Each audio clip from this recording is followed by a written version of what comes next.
Boring ಆಸ್ಪತ್ರೆಯಲ್ಲಿ ಗೋಡೆ ಕುಸಿದಿದೆ. ಶವಾಗಾರದ ಬಳಿಯ ಗೋಡೆ ಕುಸಿದಿಂದಾಗಿ ಅದರಲ್ಲಿ 6 ಜನ ಸಿಲುಕಿರುವಂತಹ ಶಂಕೆ ಈಗ ವ್ಯಕ್ತವಾಗ್ತಾ ಇದೆ. ಅವ್ರಿಗಾಗಿ ಹುಡುಕಾಟವನ್ನು ನಡೆಸಲಾಗ್ತಾ ಇದೆ. ಶವಾಗಾರ ಬಳಿಯ ಗೋಡೆ ಕುಸಿತಗೊಂಡಿದೆ. ಇದರಿಂದ 6 ಜನರು ಅದರಲ್ಲಿ ಸಿಲುಕಿರುವಂತಹ ಘಟನೆ ಈಗ ನಡೆದಿರುವಂಥದ್ದು. ಬೋರಿಂಗ್ ಆಸ್ಪತ್ರೆಯ ಕಾಂಪೌಂಡ್ ಕುಸಿತಗೊಂಡು ಅದರಲ್ಲಿ 6 ಜನ ಸಿಲುಕಿರುವುದರ ಬಗ್ಗೆನ ಶಂಕೆ ವ್ಯಕ್ತವಾಗ್ತದೆ. ಒಂದೇ ಮಳೆಗೆ ಬೆಂಗಳೂರಿನ ಜನ ಅಕ್ಷರಶಃ ತತ್ತರಿಸಿ ಹೋಗಿದ್ದಾರೆ. ಇವತ್ತು ಬರೀ ಮಳೆ ಬಂದಿಲ್ಲ, ಇದೊಂದು ಮಹಾ ಮಳೆ ಬಂದಿದೆ. ನೀರಿನಲ್ಲಿ ವಾಹನಗಳು ಸಿಲುಕಿ ಪರದಾಡ್ತಾ ಇದ್ದಾವೆ, ಮರಗಳು ಮುರಿದು ಬೀಳ್ತಾ ಇದ್ದಾವೆ, ಹಲವು ಕಡೆಗಳಲ್ಲಿ ವಾಹನಗಳು ಜಖಮಾಗಿದ್ದಾವೆ. ಆಲಿಕಲ್ಲು ಮಳೆ ಸುರಿದಿದೆ ಬೆಂಗಳೂರಿನಲ್ಲಿ. ನಿಜಕ್ಕೂ ಬೆಂಗಳೂರಿನಲ್ಲಿ ಅತ್ಯಂತ ದೊಡ್ಡ ಮಟ್ಟದಲ್ಲಿ ಮಳೆ ಸುರಿದಿದೆ. ಬೆಂಗಳೂರಿನ ಹಲವು ಏರಿಯಾಗಳು ಕಂಪ್ಲೀಟ್ ಆಗಿ ಕಾಶ್ಮೀರದ ರೀತಿಯಲ್ಲಿ ಕಾಣಿಸುವಂತಹ ರೀತಿಯಲ್ಲಿ ಆಗೋಗಿದೆ. ಅಷ್ಟರ ಮಟ್ಟಿಗೆ ರಾಶಿ ಆಲಿಕಲ್ಲು ಬಿದ್ದಿದೆ. ಜನ ಬೆಚ್ಚಿ ಬಿದ್ದಿದ್ದಾರೆ ಇವತ್ತಿನ ಮಹಾಮಳೆಗೆ. ನಿಜಕ್ಕೂ ಕಳೆದ ಬಾರಿಯೂ ಅಷ್ಟೇ ಏಪ್ರಿಲ್ ತಿಂಗಳಿನಲ್ಲಿ ಸುರಿದಂತಹ ಮಳೆ ಅತ್ಯಂತ ಭೀಕರವಾಗಿ ಸುರಿದಿತ್ತು. ಬಹುತೇಕ ಒಂದು 5-6 ಗಂಟೆಗಳಲ್ಲಿ ಬರುವಂತಹ ಮಳೆ ಅರ್ಧ ಗಂಟೆಯಲ್ಲೇ ಸುರಿದು ಏನೆಲ್ಲ ಅನಾಹುತ ಆಗ್ಬೋದು ಆ ರೀತಿಯಿಂದ ಅನಾಹುತವನ್ನು ಕಳೆದ ಬಾರಿ ಸೃಷ್ಟಿಸಿತ್ತು. ಈ ಬಾರಿಯೂ ಕೂಡ, ಈ ವರ್ಷವೂ ಕೂಡ ಹಾಗೆ ಆಗಿದೆ. ಏಪ್ರಿಲ್ನ ಈ ಮಳೆ ಅತ್ಯಂತ ಭೀಕರ ಪರಿಸ್ಥಿತಿಯನ್ನು ಸೃಷ್ಟಿಸಿದೆ. ಆಲಿಕಲ್ಲು ಮಳೆ ಒಂದು ಕಡೆಯಲ್ಲಿ, ಶವಾಗಾರದ ಬಳಿಯ ಗೋಡೆ ಕುಸಿತಗೊಂಡಿರುವಂಥದ್ದು ಮತ್ತೊಂದು ಕಡೆಯಲ್ಲಿ. ಹಲವು ಏರಿಯಾಗಳಲ್ಲಿ ಇವತ್ತು ಆಲಿಕಲ್ಲು ಮಳೆಯಾಗಿದೆ. ವಾಹನ ಸಂಚಾರ ಅಸ್ತವ್ಯಸ್ತ ಆಗ್ತಾ ಇದೆ.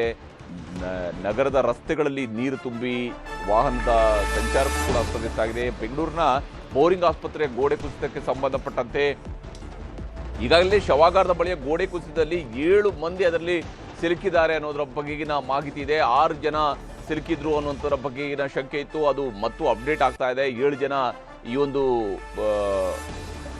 ಗೋಡೆ ಕುಸಿತ ಆದಾಗ ಸಿಲುಕಿರೋದ್ರ ಬಗೆಗಿನ ಶಂಕೆ ವ್ಯಕ್ತವಾಗ್ತಾ ಇದೆ. ಬೆಂಗಳೂರಿನ ಬೋರಿಂಗ್ ಆಸ್ಪತ್ರೆ ಬಳಿ ಇರುವಂತಹ ಶವಾಗಾರದ ಬಳಿಯ ಗೋಡೆ ಕುಸಿತಗೊಂಡಿರುವಂಥದ್ದು.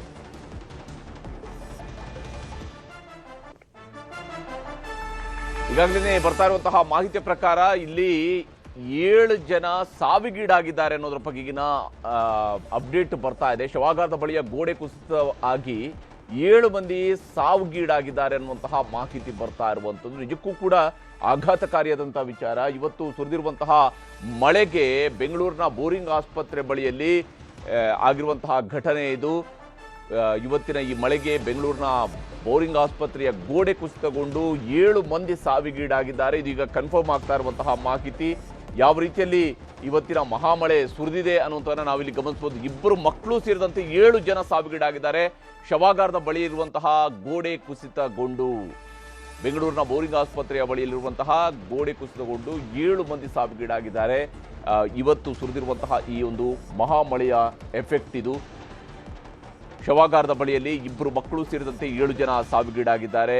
ಏನು ಮೊದಲು ಗೋಡೆ ಕುಸಿತ ಆದಾಗ 6 ಮಂದಿ ಅದರ ಅಡಿಯಲ್ಲಿ ಸಿಲುಕಿದ್ದಾರೆ ಅನ್ನೋದ್ರ ಬಗ್ಗೆ ಮಾಹಿತಿ ಇತ್ತು. ಆದರೆ ಈಗ ಗೋಡೆಯನ್ನು ತೆರವುಗೊಳಿಸಲಾಗಿದೆ. ತೆರವುಗೊಳಿಸಿದಂತಹ ಸಂದರ್ಭದಲ್ಲಿ 7 ಮಂದಿಯ ಶವ ಸಿಕ್ಕಿದೆ. 2 ಮಕ್ಕಳು ಸೇರಿದಂತೆ 7 ಮಂದಿ ಸಾವಿಗೀಡಾಗಿದ್ದಾರೆ. ಶವಾಗಾರದ ಬಳಿ ಇರುವಂತಹ ಗೋಡೆ ಇದು. ಈ ಗೋಡೆ ಕುಸಿತಗೊಂಡು 7 ಜನ ಸಾವಿಗೀಡಾಗಿದ್ದಾರೆ. ಬೋರಿಂಗ್ ಆಸ್ಪತ್ರೆಯಲ್ಲಿ ನಡೆದಿರುವಂತಹ ದುರಂತ ಇದು. ಇವತ್ತಿನ ಮಹಾಮಳೆಗೆ, ಕಳೆದ ಬಾರಿಯೂ ಕೂಡ ಒಂದು ಮಹಾಮಳೆ ಬಂದಾಗ ಏಪ್ರಿಲ್ ತಿಂಗಳಲ್ಲಿ ಬಂದಂತಹ ಮಹಾಮಳೆಯ ಸಂದರ್ಭದಲ್ಲಿನೇ ಈ ರೀತಿಯಾದಂತಹ ಆಘಾತಕಾರಿ ಘಟನೆಗಳು ನಡೀತವೆ. ಈ ಬಾರಿಯೂ ಕೂಡ ಅಷ್ಟೇ 2 ಮಕ್ಕಳು ಸೇರಿದಂತೆ 7 ಜನ ಬೆಂಗಳೂರಿನ ಈ ಮಹಾಮಳೆಗೆ ಮೃತಪಟ್ಟಿದ್ದಾರೆ. ಯಾವ ರೀತಿಯಾಗಿ ಈ ಘಟನೆ ಆಗಿದೆ ಅನ್ನೋದ್ರ ಬಗ್ಗೆನ ವಿವರ ಇನ್ನಷ್ಟು ಸಿಗಬೇಕಾಗಿದೆ. ನಮ್ಮ ಪ್ರತಿನಿಧಿ ಆಶಿಕ್ ಈಗ ನಮ್ಮ ಜೊತೆಗೆ ಸಂಪರ್ಕದಲ್ಲಿದ್ದಾರೆ. ಆಶಿಕ್, ಏನಾಗಿರುವಂಥದ್ದು ಈಗ ಅಲ್ಲಿ? ಹರಿಪ್ರಸಾದ್, ಇವತ್ತು ಸಂಜೆ ನಿರಂತರವಾಗಿ ಸುರಿದಿರುವಂತಹ ಮಳೆಗೆ ನಗರದ ಬಹುತೇಕ ಕಡೆಗಳಲ್ಲಿ ಅವಾಂತರಗಳು ಸೃಷ್ಟಿಯಾಗಿದೆ. ಆದ್ರೆ ಪ್ರಮುಖವಾಗಿ ಶಿವಾಜಿನಗರದ ಬಳಿ ಇರುವಂತಹ ಬೋರಿಂಗ್ ಆಸ್ಪತ್ರೆಯಲ್ಲಿ ಇದ್ದಕ್ಕಿದ್ದಾಗೆ ಗೋಡೆ ಕುಸಿದು ಬಿದ್ದಿದೆ. ಪರಿಣಾಮ ಅಲ್ಲೇ ಪಕ್ಕದಲ್ಲಿ ಗೋಡೆ ಕೆಳಗಡೆನೆ ಕೂತಿದ್ದಂತಹ 7 ಮಂದಿ, ಸುಮಾರು 9 ಮಂದಿ ಕೂತಿದ್ರು. ಅದರಲ್ಲಿ 7 ಮಂದಿಯ ಮೈ ಮೇಲೆ ಈ ಒಂದು ಗೋಡೆ ಅಚಾನಕ್ ಆಗಿ ಹಠಾತ್ ಆಗಿ ಬಿದ್ದಿರುವಂತದ್ದು. ಪರಿಣಾಮ 7 ಮಂದಿಯೂ ಕೂಡ ಸ್ಥಳದಲ್ಲೇ ಸಾವನ್ನಪ್ಪಿರುವ ಬಗ್ಗೆ ಬೋರಿಂಗ್ ಆಸ್ಪತ್ರೆಯ ನಿರ್ದೇಶಕರು ನ್ಯೂಸ್ 18ಗೆ ಮಾಹಿತಿಯನ್ನ ಕೊಟ್ಟಿರುವಂತದ್ದು. ಈ ಪೈಕಿ 2 ಪುಟ್ಟ ಮಕ್ಕಳಿದ್ದಾರೆ. ಪುಟ್ಟ ಮಕ್ಕಳ ಬಗ್ಗೆ ಇನ್ನೂ ಕೂಡ ಮಾಹಿತಿ, ಅವರು ಎಲ್ಲಿ ಅವರು ಏನಕ್ಕಾಗಲ್ಲಿ ಬಂದಿದ್ರು ಅನ್ನೋದ್ರ ಬಗ್ಗೆ ಇನ್ನೂ ಕೂಡ ಮಾಹಿತಿ ಸಿಕ್ಕಿರ್ಲಿಲ್ಲ. ಸೊ ಸದ್ಯಕ್ಕೆ ಅವರಿಗೆ ಒಂದು ಮಗುಗೆ 3 ವರ್ಷ, ಮತ್ತೊಂದು ಮಗುಗೆ 6 ವರ್ಷ ಅನ್ನೋ ಪ್ರಾಥಮಿಕವಾಗಿ ಸಿಗ್ತಾ ಇದೆ. ತಕ್ಷಣವೇ ಆ ಗೋಡೆಗಳ ಆ ಒಂದು ಅವಶೇಷಗಳೇನಿದೆ ಅದನ್ನೆಲ್ಲವನ್ನು ಕೂಡ ತೆರವು ಮಾಡಿ ಅವರನ್ನ ಆಸ್ಪತ್ರೆಗೆ ರವಾನಿಸುವಂತ ಕೆಲಸಕ್ಕೂ ಕೂಡ ಅಲ್ಲಿ ಸ್ಥಳೀಯರು ಮತ್ತೆ ಅಲ್ಲಿದ್ದಂತ ಸಿಬ್ಬಂದಿಗಳು ಮುಂದಾಗಿದ್ರು ಕೂಡ ಅವರನ್ನ ಬದುಕು ಉಳಿಸ್ಕೊಳ್ಳೋದಕ್ಕೆ ಸಾಧ್ಯ ಆಗ್ಲಿಲ್ಲ. ಅವರು ಸ್ಥಳದಲ್ಲೇ ಸಾವನ್ನಪ್ಪಿದ್ದಾರೆ ಅನ್ನುವಂತ ಮಾಹಿತಿಯನ್ನ ಬೋರಿಂಗ್ ಆಸ್ಪತ್ರೆಯ ವೈದ್ಯರು ಕೊಡ್ತಾ ಇರುವಂತದ್ದು. ಸದ್ಯಕ್ಕೆ ಸ್ಥಳದಲ್ಲಿ ಬಿಗುವಿನ ವಾತಾವರಣ ಇದೆ, ಒಂದು ರೀತಿ ಆತಂಕದ ವಾತಾವರಣ. ಇನ್ನೂ ಕೂಡ ಅಲ್ಲಿ ಸ್ಥಳದಲ್ಲಿ ಒಂದು ಇಬ್ಬರಿಗೆ ಗಂಭೀರವಾಗಿರುವಂತ ಗಾಯಗಳಾಗಿದೆ. ಅವರಿಗೆ ಪ್ರಾಥಮಿಕವಾಗಿರುವಂತ ಚಿಕಿತ್ಸೆಯನ್ನ ಅದೇ ಬೋರಿಂಗ್ ಆಸ್ಪತ್ರೆಯಲ್ಲಿ ಕೊಡ್ತಾ ಇರುವಂತದ್ದು. ಮತ್ತಷ್ಟು ಮಾಹಿತಿಯನ್ನು ನಿರೀಕ್ಷೆ ಮಾಡ್ತಾ ಇದ್ದೀವಿ ಹರಿಪ್ರಸಾದ್. ಓಕೆ ಐಶಿಕ್, ಮತ್ತಷ್ಟು ಅಪ್ಡೇಟ್ಸ್ ನಿಮ್ಮ ಬಳಿಯಿಂದ ತಗೊಳ್ತೀನಿ. ಈಗಾಗಲೇ ಶವಾಗಾರದ ಬಳಿಯ ಗೋಡೆ ಕುಸಿತಗೊಂಡು 7 ಮಂದಿ ಸಾವಿಗೀಡಾಗಿರುವಂತಹ ದಾರುಣ ಘಟನೆ ಇವತ್ತು ಬೆಂಗಳೂರಿನ ಬೋರಿಂಗ್ ಆಸ್ಪತ್ರೆಯ ಬಳಿಯಲ್ಲಿ ನಡೆದಿದೆ. ಇವತ್ತು ಯಾಕಂದರೆ ಬೋರಿಂಗ್ ಆಸ್ಪತ್ರೆಯ ಸುತ್ತಲೂ ಕನ್ಸ್ಟ್ರಕ್ಷನ್ನು ಕಳೆದ 1-2 ವರ್ಷಗಳಿಂದ ಕೂಡ ನಡೀತಾನೆ ಇದೆ.